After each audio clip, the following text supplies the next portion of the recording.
A different Darius. The Darius the third came from the Persian line, not the Medes line. He didn't come from Medea. He came from the Persian Achaemenid line. And I'm gonna continue. It says, this was the fight. This was the decisive victory by which Alexander conquered the Achaemenid Empire. See, that's what it says. And this is, matter of fact, let me go to the Apocrypha. Let's go to the Bible and get this history. Because all this history is in the Bible. Let's go to the book of... No, I think it's the book of Second. Is it Second? No. Book of First Maccabees, pardon me. We're going to get some history on Alexander in the Bible. All right, this is First Maccabees chapter 1. Pardon me. First Maccabees chapter 1, verse 1, and this is a part of the reason why these books were taken out of the Bible. These are canon books that were taken out of the Bible. They were taken out of the Bible. But this is legitimate history. Nobody can argue with this history. Why did they take it out? Well, maybe because it's legitimate. Maybe because maybe it was that piece of the puzzle that they couldn't just they had to remove it so the picture wouldn't be as clear and vivid as the prophets and the men of the Lord are displaying it today. But maybe that's why.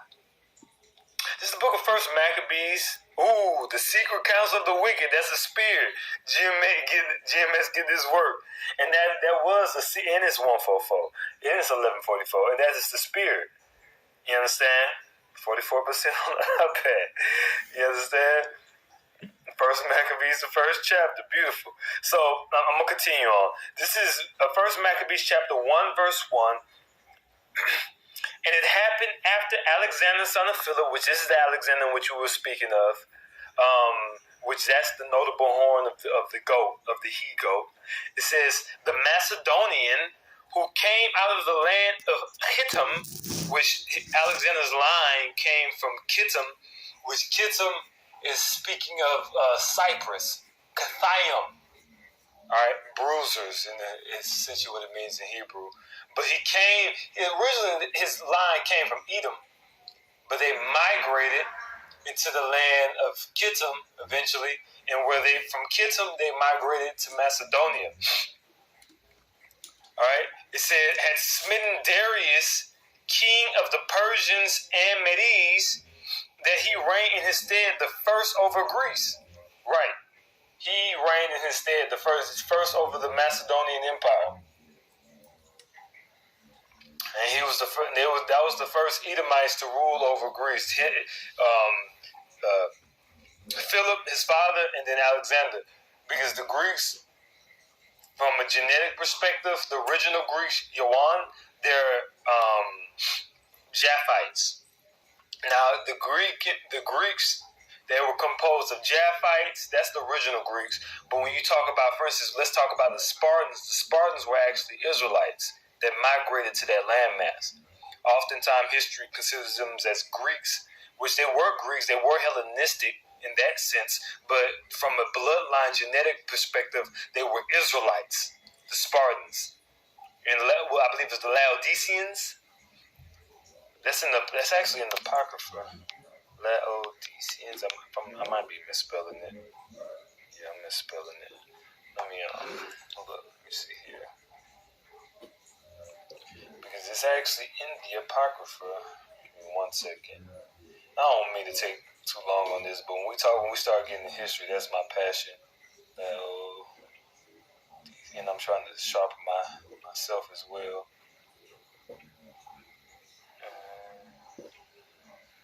Let's see.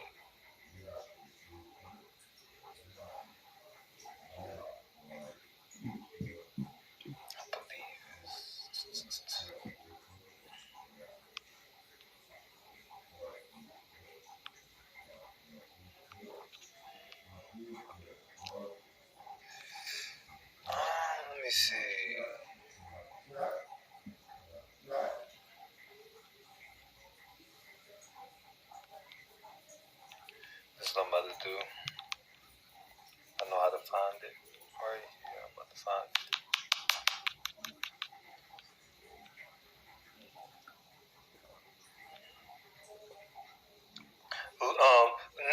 Laodiceans.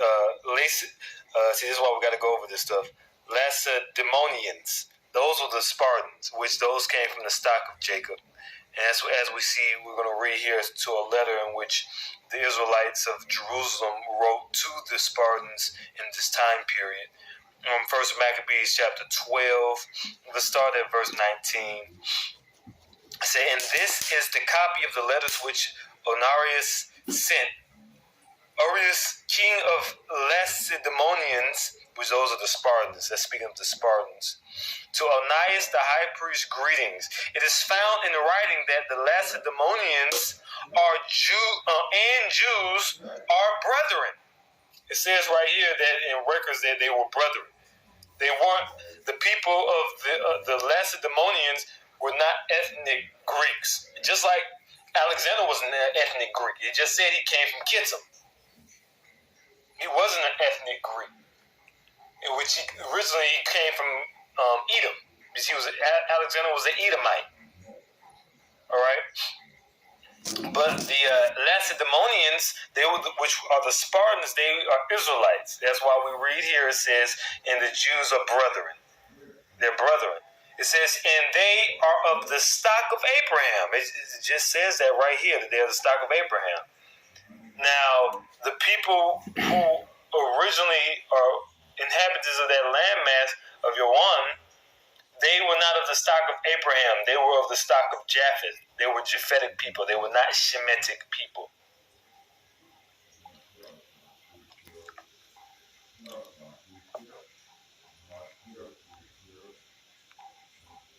All right, let's go back to chapter 1.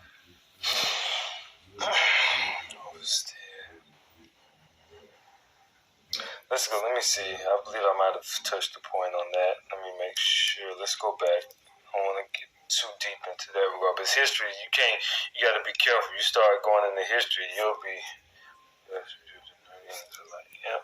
You start going into history, you'll be talking for hours upon hours. It's just so deep.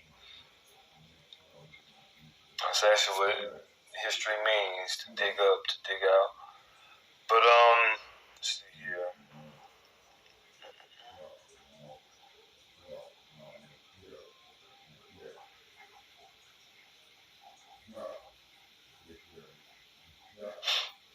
Alright, Daniel chapter 8, verse 7. And I saw him come close unto the ram, and he moved with choler against him, which this is what the Grecian Empire did, or the Hellenistic campaign against the Achaemenid Empire.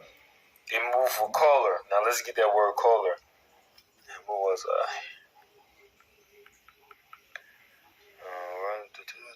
right here. I want to get that word in the Hebrew. Choler. Marar, which is going into being bitterness, which the context Wayatha Maramar, or Wayatha Marar, to be bitter. He moved with bitterness. And why did he move? Ooh, that's perfect. Now, why did he move with bitterness? Because Alexander was upset at the Persian campaigns against Greece 100 years prior to. He was mad that they burned down the temple of the Greek gods, and they burned down Athens, if I'm not mistaken, and he wanted vengeance. He wanted retribution. And that's what they did. And they burned down the capital. I believe Susa, if I'm not mistaken, was actually burned down by the Greeks. They burned down. I'm talking about a magnificent city of the ancient world.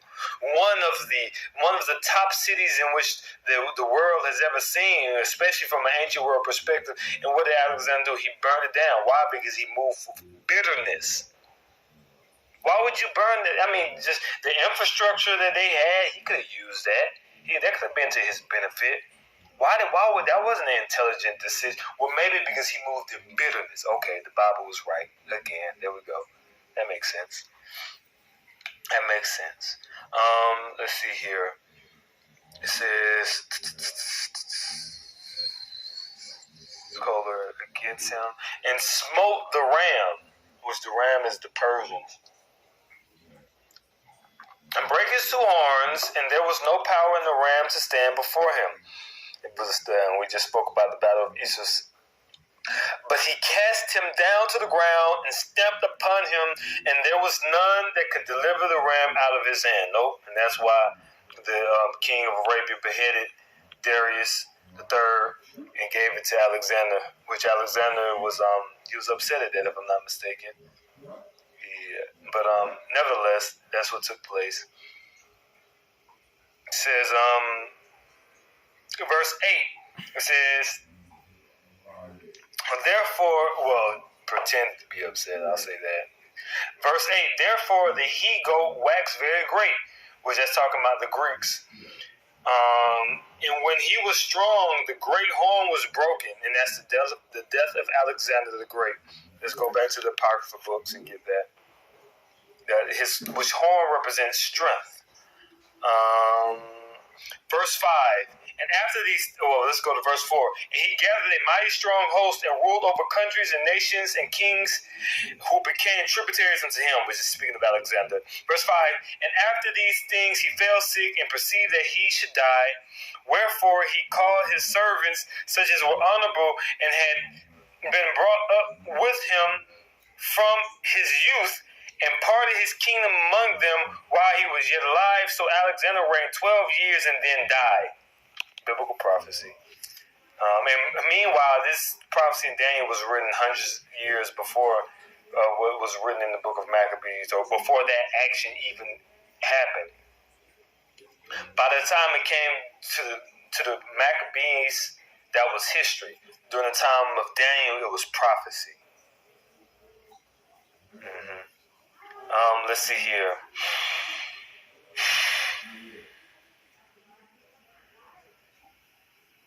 It says, and the great horn was broken, which is the death of Alexander the Great.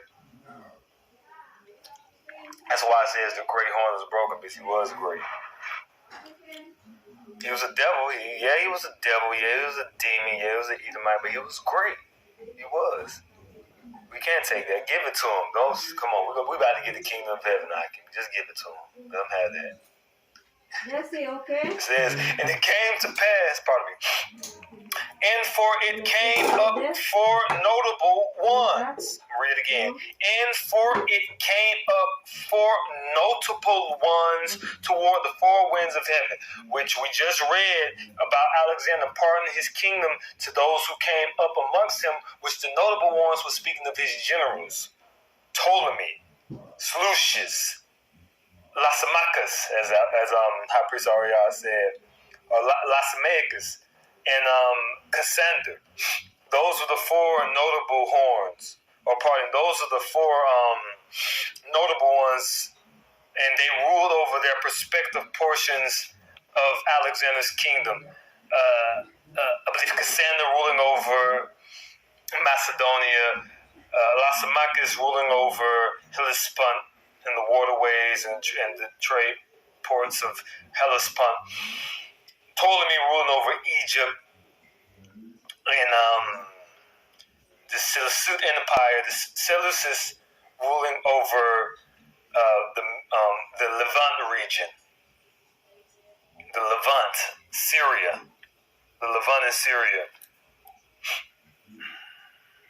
Verse 9, and out of one of them came forth a little horn, which the Seleucid Empire, out of all of those empires and dynasties, was the most powerful and influential. First and foremost, more so from a military perspective and power and jurisdiction perspective. Now, if you want to talk about religious and philosophical, we have to speak of the Ptolemaic. They were more dominant in that aspect. But from a military, terrestrial possession, landmass possession, that will go to the Seleucid Empire. That will go to and that little horn is speaking of Antiochus Epiphanes, or Antiochus IV Epiphanes, which waxed, and I'm gonna continue to read, which waxed exceeding great, because he was on the road. He took his campaign down to Egypt in the Syrian.